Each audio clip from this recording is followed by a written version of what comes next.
اس کتاب کا نگران بنا کر بھیجا تھا کہ تم اس کو اس کے مطابق فیصلے کرو گے، معاشرے میں نافذ کرو گے، اور ساتھ ہی نگرانی بھی رکھو گے کہ کون اس کے مطابق کتنا چلتا ہے۔ وَقَانُوا عَلَيْهِ شُهَدَاءَ، اور انہیں بتایا گیا کہ تم اس پر گواہ بھی ہو گے، تمہیں اس کے مطابق گواہی بھی دینی ہے کل اللہ کے حضور۔ فَلَا تَخْشَوُا النَّاسَ وَاخْشَوْنِ، اور ہم نے انہیں بتایا، اللہ فرماتے ہیں ہم نے انہیں بتایا کہ لوگوں سے نہ ڈرنا،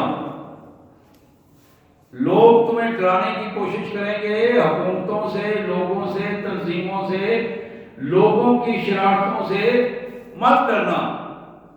وَاخْشَوْنِ، تمہارے دل و دماغ میں ڈر صرف میرا ہونا چاہیے۔ اللہ فرماتے ہیں صرف اللہ سے ڈرو، لوگوں کا ڈر خود ختم ہو جائے گا جب تم اللہ سے ڈرو گے۔ وَلَا تَشْتَرُوا بِآيَاتِي ثَمَنًا قَلِيلًا، اور میری ان آیات کو جو تورات کی آیات ہیں انہیں یہ بتایا گیا کہ قیمتاً بیچنے کی کوشش نہ کرو، اللہ کے ان احکامات کو بیچنے کی کوشش نہ کرو، ان کے بدلے میں پیسہ لینے کی کوشش نہ کرو۔ وَمَن لَّمْ يَحْكُم بِمَا أَنزَلَ اللَّهُ فَأُولَٰئِكَ هُمُ الْكَافِرُونَ، اور ساتھ ہی ہم نے انہیں یہ بھی بتا دیا کہ اللہ کی کتاب کے مطابق جو اللہ نے نازل کی ہے، اس کتاب کے مطابق جو بندہ فیصلہ نہیں کرے گا، فیصلے کا اختیار رکھتا ہے لیکن اللہ کی کتاب کے مطابق فیصلہ نہیں کرتا، یہ لوگ کافر ہیں، کلمہ پڑھنے کے باوجود کافر ہوں گے۔ وَمَن لَّمْ يَحْكُم بِمَا أَنزَلَ اللَّهُ فَأُولَٰئِكَ هُمُ الْكَافِرُونَ، یہ دونوں فیصلہ ہے اللہ کا۔ اللہ کی نازل کردہ آیات کے مطابق جو فیصلہ نہیں کرتا، اختیار اس کے پاس ہے فیصلے کا، لیکن وہ فیصلے کے لیے کہیں اور رجوع کرتا ہے یا اپنی مرضی کر جاتا ہے، تو ایسے لوگ اللہ اور اللہ کے رسول اور اس کے قانون کا انکار کرنے والے ہیں، کافر اسی کو کہتے ہیں۔ اب دوسرے پیراگراف میں اللہ تعالیٰ پھر فرماتے ہیں وَكَتَبْنَا عَلَيْهِمْ فِيهَا، اس تورات میں ہم نے انہیں قانونی پوائنٹ آف ویو سے، قانونی طریقے سے یہ بات لکھ کر دی تھی، أَنَّ النَّفْسَ بِالنَّفْسِ، کہ تم میں سے اگر کوئی شخص کسی کو مارے گا، قتل کر دے گا، اس کے بدلے میں ایک بندہ قتل ہوگا، قاتلوں کا ایک بندہ قتل، وہ جس نے قتل کیا وہ قتل ہوگا اس کے بدلے میں۔ وَالْعَيْنَ بِالْعَيْنِ، اگر کسی نے کسی کی آنکھ پھوڑ دی ہے اس کے بدلے میں اس کی آنکھ پھوڑی جائے گی۔ وَالْأَنْفَ بِالْأَنْفِ، اگر کسی کا ناک کاٹ دیا ہے تو اس کے بدلے میں اس کا ناک کاٹا جائے گا۔ وَالْأُذُنَ بِالْأُذُنِ، اگر کسی نے کسی کا کان کاٹ دیا ہے تو اس کے بدلے میں کان کاٹا جائے گا۔ وَالسِّنَّ بِالسِّنِّ، اگر کسی کا دانت توڑ دیا ہے تو اس کے بدلے میں اس کا دانت توڑا جائے گا۔ وَالْجُرُوحَ قِصَاص، جس پورے جسم پر جہاں کہیں جس نے جتنا زخم لگایا ہے اتنے زخم کا بدلہ اس سے لیا جائے گا۔ اللہ فرماتے ہیں یہ چیز ہم نے قانونی طور پر اس قانون کی کتاب میں تورات میں یہ لکھ کر دی تھی ان یہودیوں کو، عیسائیوں کو۔ فَمَن تَصَدَّقَ بِهِ فَهُوَ كَفَّارَةٌ لَهُ، جسے یہ تکلیف پہنچی ہے وہ اگر معاف کر دے تو یہ اللہ کے ہاں اس کا بہت اچھا اجر ہوگا اور وہ کوئی چیز اس کا بدلہ بن جائے گی۔ لیکن ساتھ ہی فرمایا کہ ہمارا یہ قانون جو تمہیں ہم دے رہے ہیں، وَمَن لَّمْ يَحْكُم بِمَا أَنزَلَ اللَّهُ فَأُولَٰئِكَ هُمُ الظَّالِمُونَ، جو بندہ اس قانون کے نازل ہونے کے بعد قرآن کو مانتا ہے، تورات کو مانتا ہے، انجیل کو مانتا ہے، تورات کے قانون آ جانے کے بعد جس بندے نے اس قانون کے خلاف فیصلہ کیا، فَأُولَٰئِكَ هُمُ الظَّالِمُونَ، یہ ظالم لوگ ہیں۔ قرآن جب ظالم کی اصطلاح بولتا ہے تو ظالم سے مراد ہوتا ہے مشرک، ظالم سے مراد مشرک ہے۔ سورہ لقمان میں اللہ نے فرمایا کہ ان الشرک لظلم عظیم، تو یہاں بتایا کہ جو اللہ کے قانون کے آ جانے کے بعد پھر اس قانون کی پرواہ نہیں کرتا، اس وقت کے مطابق فیصلہ بھی نہیں کرتا، فَأُولَٰئِكَ هُمُ الظَّالِمُونَ۔ اب تیسرا پیراگراف جو اس کے بعد پھر فرمایا وَقَفَّيْنَا عَلَىٰ آثَارِهِمْ بِعِیسَىٰ ابْنِ مَرْیَمَ مُصَدِّقًا لِمَا بَیْنَ یَدَیْهِ مِنَ التَّوْرَاۃِ، پے در پے ان کے فوراً بعد عیسیٰ علیہ السلام کے بعد یکے بعد دیگرے انبیاء کرام آتے رہے، اور آخر میں عیسیٰ علیہ السلام جب وہ تشریف لائے تو مصدقاً لما بین یدیہ، تورات کے جتنے احکامات پہلے آ چکے تھے ان سب کی انہوں نے تصدیق کی۔ تورات کے قانون جتنے بنے ہوئے تھے اللہ کی طرف سے آئے تھے اس کی انہوں نے تصدیق کر دی، اور پھر جب تصدیق کر دی اللہ فرماتے ہیں وَآتَيْنَاهُ الْإِنْجِيلَ فِيهِ، ہم نے انہیں اس کے بعد ایک الگ کتاب انجیل عطا فرمائی، فِيهِ هُدًى وَنُورٌ وَمُصَدِّقًا لِمَا بَيْنَ يَدَيْهِ مِنَ التَّوْرَاۃِ، وہ انجیل جس طرح تورات ہدایت کا منبع تھی، انجیل بھی ہدایت کا منبع تھی۔ جس طرح تورات جہالت کو ختم کر کے نور پیدا کرنے والی تھی، اسی طرح انجیل بھی جہالت کو ختم کر کے نور پیدا کرنے والی تھی، ماحول کو نورانیت بنا دینے والی تھی۔ وہ مصدقاً لما بین یدیہ من التوراۃ، یہ انجیل اپنے سے پہلے تورات کے سارے قوانین کی تصدیق کر رہی تھی، نبی نے بھی تصدیق کی اور اللہ کے کلام نے وحی نے بھی تصدیق کر دی۔ وَہُدًى وَمَوْعِظَةً لِلْمُتَّقِينَ، یہ انجیل ہدایت کا باعث بھی بنی اور نصیحت حاصل کرنے والے جو متقی لوگ ہیں ان کے لیے یہ انجیل بہت بڑی کامیابی کا ذریعہ بھی بن سکی۔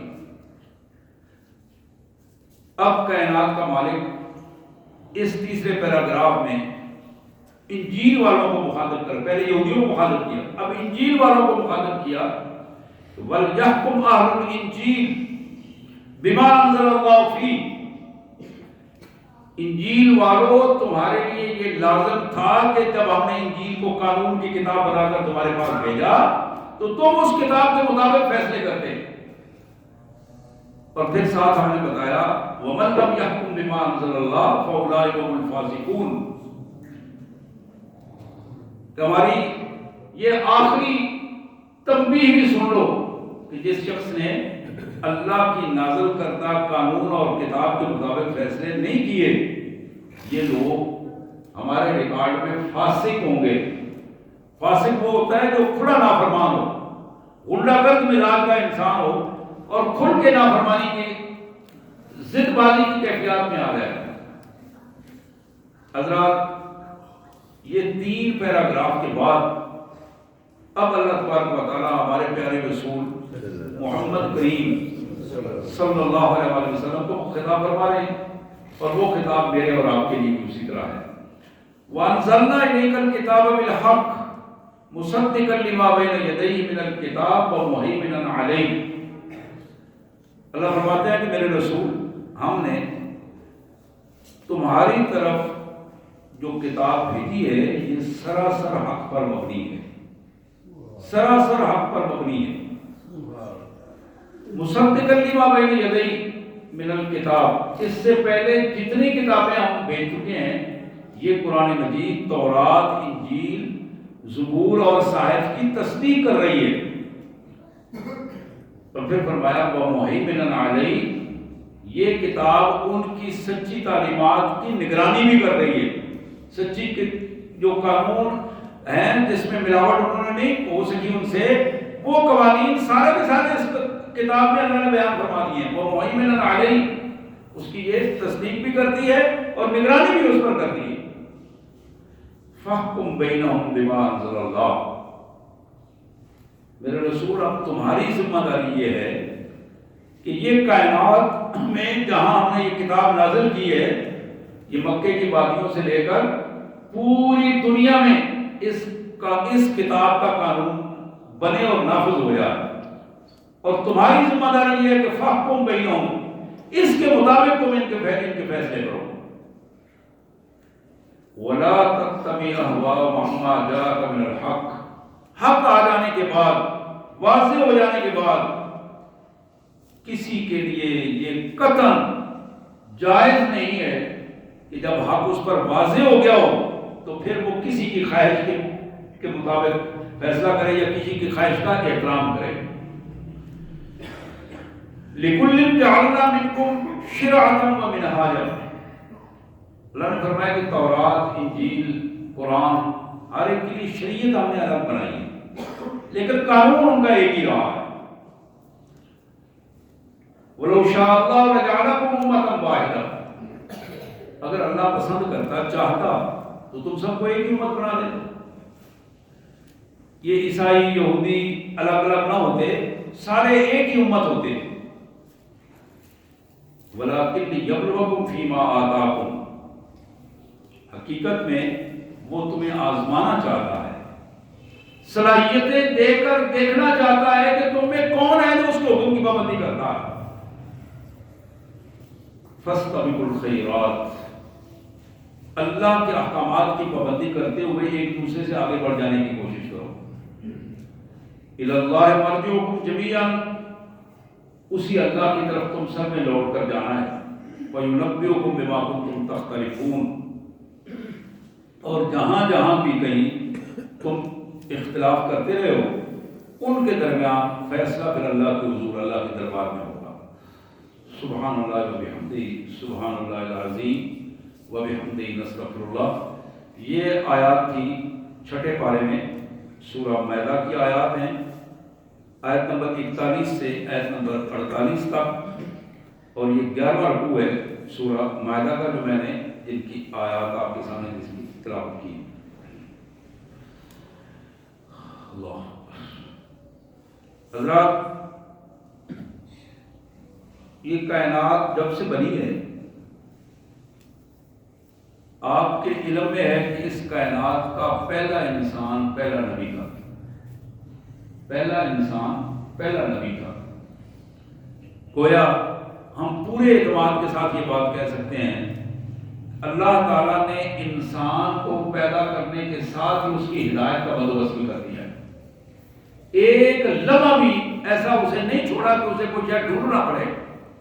پہلا انسان پہلا نبی، اور اس کے بعد کتنے انسان آئے ان انسانوں کو یہ معلوم ہو گیا کہ اللہ کی ہدایت یہ ہے. آدم علیہ السلام نے ساتھ ساتھ اللہ کا پیغام ان تک پہنچا دیا.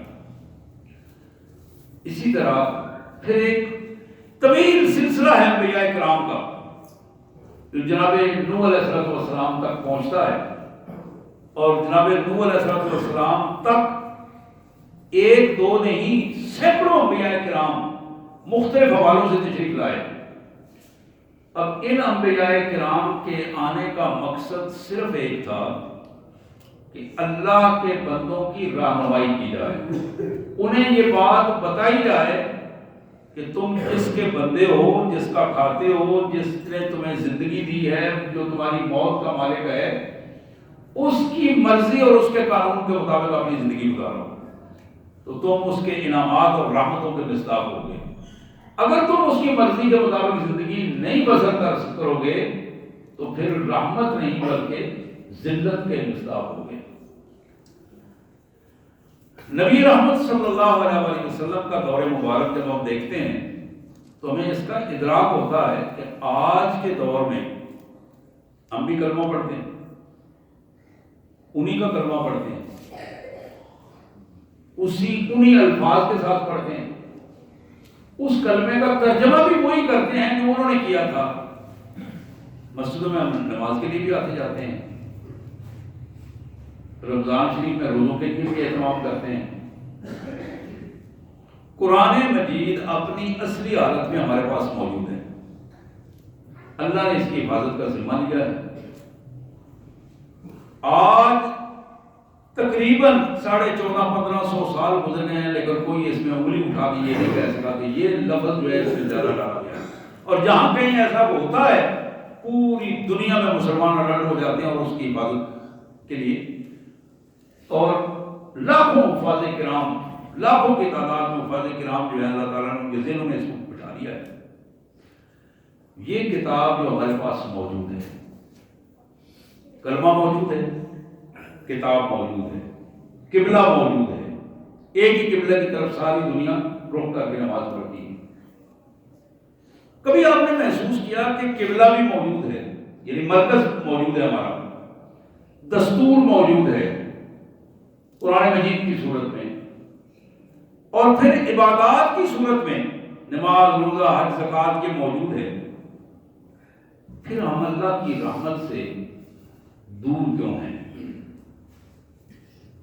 یہ وہ سوال ہے کہ ہم اللہ کی رحمت سے دور کیوں ہیں؟ اللہ کی طرف سے رحمت نہیں بلکہ زحمت اور ذلت کا شکار ہیں۔ ہم دوسروں کے سامنے ہاتھ پھیلانے پر مجبور ہیں۔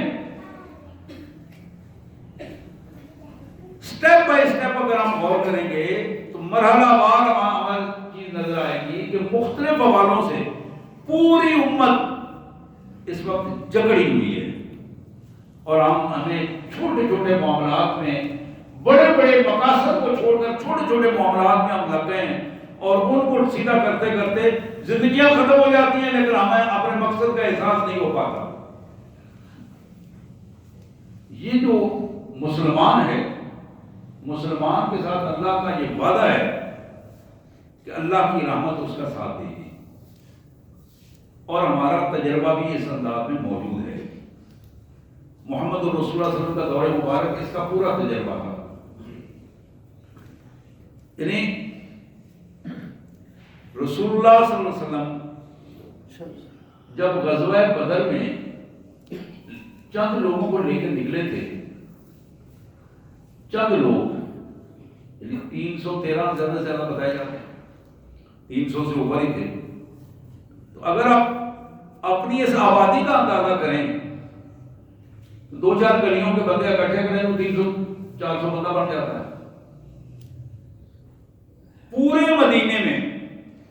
پورے مدینہ طیبہ میں جتنی قوت تھی رسول اللہ صلی اللہ علیہ وسلم نے وہ ساری اکٹھی کی، یہاں تک کہ وہ بچے، چھوٹے چھوٹے بچے، وہ بھی جذبہ جہاد کے ساتھ سرشار ہو کر اس میدان میں پہنچے۔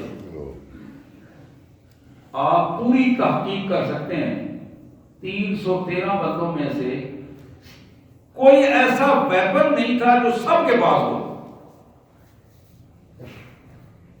8 یا 10 اس سے زیادہ تلواریں نہیں تھیں،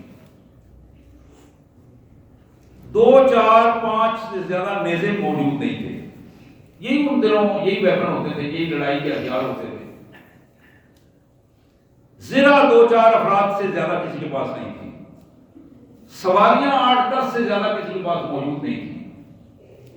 اس بے سر و سامانی کی کیفیت میں مدینہ منورہ سے تقریباً 70 میل دور باہر نکل کے محض اس بات پر کہ اللہ نے حکم دیا، اللہ کے رسول ساتھ ہیں، ان کی قیادت میں جا رہے ہیں، اللہ فتح دے۔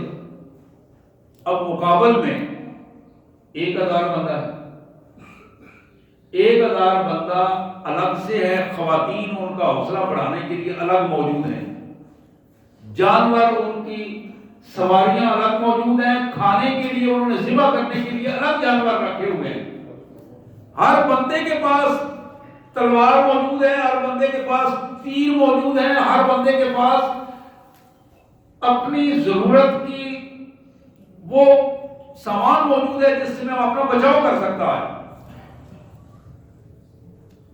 ان حالات میں رسول اللہ صلی اللہ علیہ وسلم نے اپنے اللہ سے کیا کہا؟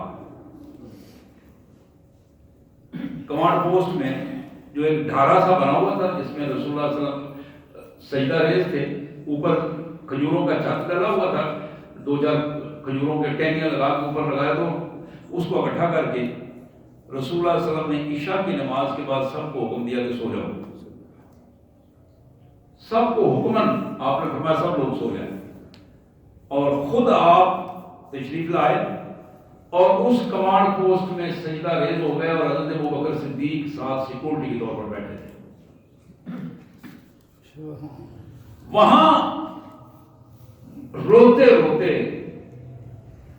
حدیث میں سیرت کی کتابوں میں یہ الفاظ موجود ہیں کہ اتنا روئے، اللہ کی حضور اتنی گریہ زاری کی کہ آپ کے آنسوؤں سے وہ ریت گیلی ہوئی اور آپ کی پیشانی پر اس کے چکڑ کے داغ لگے.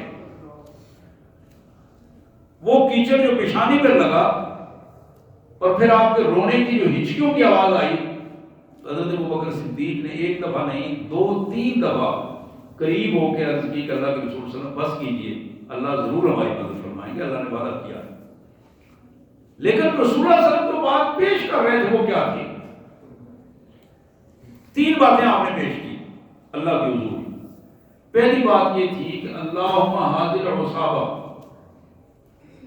یا اللہ کریم جو کچھ بھی میرے جھولی میں موجود تھا وہ سارا کا سارا لا کے رکھ دیا میں نے پیچھے اپنی کوئی متاع بچائی نہیں، کسی کو رشتہ دار کو پیچھے نہیں چھوڑا، کسی تعلق والے کو سفارش کسی کی نہیں مانگی، کسی کو نہیں چھوڑا. جو کچھ تھا وہ پوری جذبے اور شوق کے ساتھ لا کر رکھ دیا. اللہ حاضر صاحب جو کوئی میرے پاس تھا مالک تیرے حضور سامنے آ گیا. یہ پہلی بات تھی جو رسول اللہ صلی اللہ علیہ وسلم نے بار بار اللہ کے حضور عرض کی. اور دوسری بات یہ عرض کی ان تہلک لم یعبد بعدک، مالک اگر تو ان کو ختم کروا دے گا اپنے دشمنوں سے تو تو جانتا ہے پھر اس دنیا میں تیرا نام لینے والا مجھے بظاہر اس وقت کوئی نظر نہیں آ رہا. پوری دنیا میں اس وقت مجھے ایسا کوئی بندہ نہیں نظر آ رہا ان کے علاوہ جو تیرا نام لے وہ. اور پھر تیسری بات بار بار یہ عرض کر رہے تھے الہ العالمین تو سچا ہے، سچا وعدہ تو نے کیا ہے اور تو نے ان کافروں کے خلاف جو ہماری کامیابی کا فتح اور نصرت کا وعدہ کیا ہے وہ اپنے فرشتوں کو بھیج کے فتح نصرت فرما. حضرات اللہ کریم نے اس وقت بات پوری دنیا پر واضح کر دی اور آج تک بڑے بڑے فلاسفر بھی کفر کے دانشمند بھی اس بات پر بڑے بڑے جنگجو ہیں وہ بھی غور کرتے ہیں اور آج تک وہ اس کا ڈیسیژن نہیں کر پا رہے کہ غزوہ بدر میں جس طرح فتح مسلمانوں کو ہوئی وہ کیوں ہوئی. ظاہراً کوئی اسباب فتح میں موجود نہیں تھے. 70 کافروں کو مارا، 70 کو قید کر لیا اور باقی بھاگ گئے. یہ کیا چیز تھی؟ یہ وہ ایمان کا جذبہ تھا جو سچا ایمان ہے، جس قرآن کو ماننے والے جو لوگ تھے کہ ان کا جذبہ تھا. حضرات آج کی یہ آیات یہی کچھ ہمیں بتا رہی ہیں. اللہ فرماتے ہیں کہ ہم نے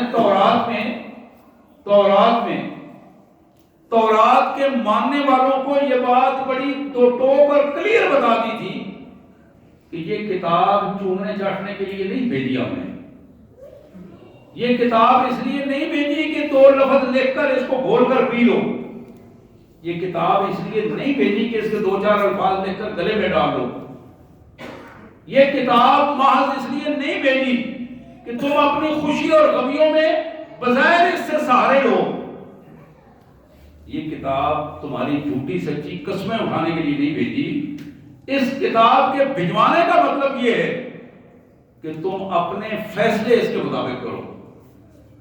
حکم دیا ہم نے، یہ پہلا پیراگراف جو میں نے پڑھا ہے، تورات میں اللہ فرماتے ہیں کہ ہم نے انہیں حکم دیا ہے کہ ہمارے اس حکم کے نازل ہو جانے کے بعد جو تورات کی صورت میں تمہارے پاس آیا ہے، اگر کسی نے اللہ کی اس کتاب کے مطابق فیصلہ نہ کیا، اس کو نافذ نہ کیا، فَأُولَٰئِکَ هُمُ الْکَافِرُونَ وَمَن لَّمْ يَحْكُم بِمَا أَنزَلَ اللَّهُ فَأُولَٰئِکَ هُمُ الْکَافِرُونَ.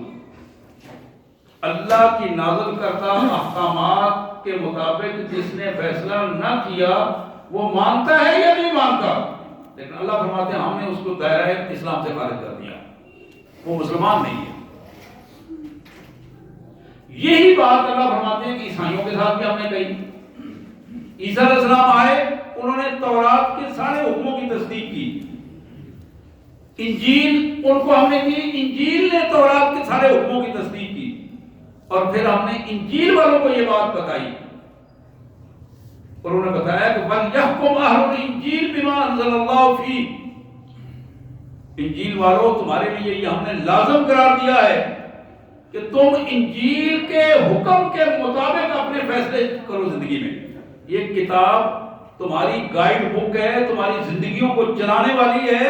یہ آخرت کی زندگی کو جہاں مکمل کرتی ہے، وہاں اس دنیا کی زندگی کو تمہیں عزت دینے کے لیے ہم نے دی ہے. یہ کتاب تمہارے لیے ذلت کا مسائل پیدا کرنے کے لیے کتاب نہیں آئی، یہ تمہیں عزت دینے کے لیے دی ہے. اور تم عزت کسی اور سے مانگ رہے ہو. ہم نے عزت تمہیں کتاب کی صورت میں دی ہے.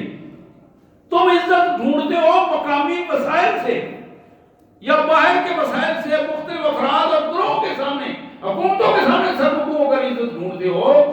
عزت تمہیں قرآن دینے کے لیے آیا ہے. ان اللہ یرفع بہذا الکتاب اقواما ویضع بہ آخرین. یہ دو ٹوک فیصلہ ہے. اللہ کے پیارے حبیب صلی اللہ علیہ وسلم نے فرمایا اللہ تعالی اس کتاب کے ذریعے، قرآن مجید کے ذریعے، اس قرآن مجید کے ذریعے اس کے ماننے والوں کو جب اس کو درست طریقے سے مان لیتے ہیں تو ہم انہیں دنیا کی امامت دیتے ہیں. دنیا کی امامت، ہم نے دنیا کی امامت سو اس مسئلے کی امامت سمجھ لیا ہے. دنیا کی امامت یہ ہے کہ ملکوں کو چلانے کا دستور یہ قرآن بتاتا ہے، اس کے مطابق تمہیں چلنا ہے.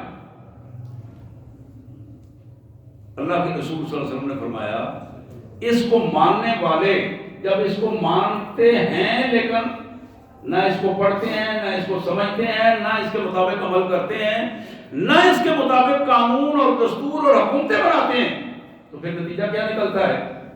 یہ کتاب ان کے پاس ہوتی ہے، کلمہ وہ پڑھتے ہیں، کتاب کو تبرک کے لیے پڑھتے ہیں، لیکن وَيَضَعُ بِهِ آخَرِينَ ہم ان کو ذلت کے اتھاہ گہرائیوں میں گرا دیتے ہیں. اللہ کو ہمارے نماز روزوں کی کوئی پرواہ نہیں ہے، کوئی ضرورت نہیں ہے. اس کی بادشاہی میں کوئی اس سے اضافہ ہو رہا ہو یا کمی ہو رہی ہو. وہ بڑا مشہور واقعہ ہے بنی اسرائیل کا، آپ نے کئی دفعہ سنا ہوگا. تفسیر ابن کثیر میں بھی اس واقعے کو ذکر کیا گیا کہ اللہ تعالیٰ نے ایک بدکار بستی کو تباہ کرنے کے لیے جب فرشتوں کو بھیجا تھا تو فرشتوں نے جا کے عرض کی کہ یا اللہ وہاں ایک ایسا آدمی ہے جو مسلسل سجدہ ریز ہے آپ کے حضور، مسلسل آپ کی عبادت کر رہا ہے اور ایک پلک جھپکنے کے وقت بھی ادھر ادھر نہیں دیکھتا، تو کیا اس کو بھی؟ اللہ نے فرمایا اس کو پہلے غرق کرو اور اس کی بستی کو اس کے اوپر غرق کر کے پھینکو. اور اس کی پھر وجہ بھی ارشاد فرمایا کہ یہ وہ بغیرت ہے جو میرے احکامات کو سمجھتا ہے، میرے احکامات کو، میری حیثیت کو سمجھتا ہے، اس وجہ سے میرے حضور سجدہ ریز ہے، لیکن یہ میرے خلاف جتنی باتیں میرے قانون کے خلاف ہو رہی ہیں، جتنی برائیاں ہو رہی ہیں، جتنی میری نافرمانیاں ہو رہی ہیں، ان کے خلاف یہ کھڑا نہیں ہوتا. اس نے کبھی نہ اپنی زبان سے، نہ اپنے ہاتھ سے، نہ اپنے رویے سے، نہ اپنے اخلاق سے کبھی ان کو روکنے کی کوشش نہیں کی. تو حضرات ان آیات میں قرآن مجید جو ہمیں بات بتا رہا ہے کہ قرآن کو پڑھا جائے. اور اس سے اگلی بات یہ ہے، بڑی دکھ کی بات ہے کہ ہمیں قرآن مجید ابھی تک، ہم نسل در نسل مسلمان ہیں، مسلمانوں کے گھر میں پیدا ہوئے، لیکن ہمیں قرآن پڑھنا بھی نہیں آتا، درست پڑھنا بھی نہیں آتا. اور بعض اوقات غلط قرآن پڑھ لیتے ہیں لیکن ہم شرم ساری کی وجہ سے کسی کے سامنے سیکھتے بھی نہیں ہیں کسی سے. یعنی اس سے آگے شیطان نے ایک بہت بڑا جو دائرہ بنا دیا ہے جو قرآن سیکھنا چاہیے، ہم کسی کو بتاتے بھی نہیں ہیں، سیکھتے بھی نہیں ہیں. قرآن کو پڑھنا، قرآن کو سیکھنا، ایک ہے پڑھنا، سیکھنا، سیکھ کر درست پڑھنا اور پھر اس کو سمجھنا کہ اس میں ہمیں کیا بتایا گیا ہے، اور پھر سمجھ کر اس پر عمل کرنا اور اس کے مطابق قانون بنانا اور حکومت ترتیب دینا. یہ ہے قرآن کا مقصد نزول، قرآن کے بھجوائے جانے کا یہ مقصد. جب تک آپ مکہ مکرمہ میں تھے 12 سال، وہاں کوئی آپ نے نماز نہیں پڑھی. 12 سالوں میں رسول اللہ صلی اللہ علیہ وسلم نے مکہ میں نمازیں نہیں پڑھی، روزے نہیں رکھے، زکوٰۃ نہیں دی. اس لیے کہ قرآن نے جب اسلامی ریاست مدینہ کی ریاست بنی ہے، وہاں معراج کے بعد نمازیں فرض ہوئی ہیں. معراج کے بعد یہ عملی معاشرہ تشکیل پایا ہے. تو قرآن کا جب نظام نافذ ہوا ہے مدینہ منورہ میں، اس نظام کے تحت یہ سارا سلسلہ بنا ہے. اور اس کی برکات یہ ہے کہ آج بھی اگر قرآن قانونی طور پر ہمارے معاشرے میں نافذ ہو جاتا ہے تو آدھے سے زیادہ برائیاں اور آدھے سے زیادہ سزائیں خود بخود ختم ہو جائیں گی، خود بخود ختم ہو جائیں گی. یہی قرآن کی برکات ہے. ورنہ آج جس معاشرے کو ہم دیکھ رہے ہیں یہ تو مکے کے جاہلانہ معاشرے کے مقابلے میں کچھ بھی نہیں ہے. آپ تاریخ پڑھیں مکہ مکرمہ میں رسول اللہ صلی اللہ علیہ وسلم کے بعثت سے پہلے وہاں کیا ہوتا تھا. اس قرآن کی برکت سے وہاں تبدیلی آئی، اور پھر تبدیلی بھی اسی طرح آئی کہ ٹوٹل 22-23 سال میں اس تبدیلی کا رنگ یہ تھا کہ اپنے وقت کی سپر پاور ایران اور روم، جو آج بھی اپنے علاوہ کسی دوسرے کو ماننے کے لیے تیار نہیں ہے ایران اور روم، اس لیے کہ وہ پرانی سلطنتیں ہیں، لیکن یہی وہ لوگ تھے جب رسول اللہ صلی اللہ علیہ وسلم ان کے خلاف غزوہ تبوک میں پہنچے 2 مہینے کا سفر کر کے یہ لوگ بھاگ گئے تھے. حضور سے مقابلہ نہیں ہوا. اس لیے مقابلہ نہیں کر سکے کہ جو سچائی ہے اس کے سامنے کھڑا ہونا، چاہے وہ تھوڑی ہی کیوں نہ ہو، سچائی کے سامنے کھڑا ہونا بڑا مشکل ہوتا ہے. تو حضرات، رمضان المبارک آ رہا ہے اور اللہ تعالیٰ سے دعا ہے کہ اللہ تعالیٰ ہمیں صحت، تندرستی اور ایمان کے ساتھ رمضان شریف کا استقبال کرنے کی توفیق عطا فرمائے. قرآن مجید کا نزول رمضان شریف میں ہوا ہے. اب سے میں درخواست کروں گا اپنی بہنوں سے بھی، آپ سے بھی، اس قرآن مجید کو شعور کے ساتھ سمجھنے کی کوشش کریں. اس کے حلال و حرام کو سمجھیں، اخلاق کو سمجھیں کہ قرآن کیا اخلاق ہمیں دیتا ہے، اور پھر اس کے مطابق اپنے آپ کو ڈھالیں. یقین کیجیے گا اگر کسی بندے نے ساری عمر ہونٹوں کے ساتھ قرآن کو نہیں چوما تو اس کی کوئی گرفت نہیں ہوگی، لیکن اگر اس نے قرآن کے ایک حکم کو نہیں مانا اس کو پکڑ کر اسی وقت سزا دی جائے گی. تو یہاں جو سب سے بنیادی چیز ہے وہ یہ ہے کہ قرآن مجید کی حیثیت کو سمجھا جائے اور پھر اس کے مطابق اپنی زندگیوں کو تبدیل کرنے کی کوشش کی جائے. نسل در نسل جو ہماری ذلت و رسوائی ہو رہی ہے، گھروں میں جو پریشانیاں ہیں، اخلاقی آگ لگی ہوئی ہے ہمارے گھروں میں، اس آگ کو بجھانے کا ایک ہی طریقہ ہے کہ ہم قرآن مجید کو اپنے گھروں میں لے آئیں، قرآن کی روشنی کریں. اور اس روشنی کا کوئی طریقہ ہے کہ تفسیر لیں اور گھر میں بیٹھ کر سب بچے، بیوی، ماں باپ، بہن بھائی بیٹھ کر پڑھیں اور اس قرآن کی تعلیمات کو عام کریں. جب یہ کیفیت ہوگی الحمدللہ اللہ تبارک و تعالی دلوں کو اس قرآن کو سوچنے سمجھنے اسے تسلیم کرنے کی طاقت دے گا، نظروں میں حیا پیدا ہوگا، ہاتھوں میں نیکی کی کیفیت آئے گی اور برائی سے بچنے کی صلاحیت ہوگی. وآخر الدعوانا الحمدللہ رب العالمین.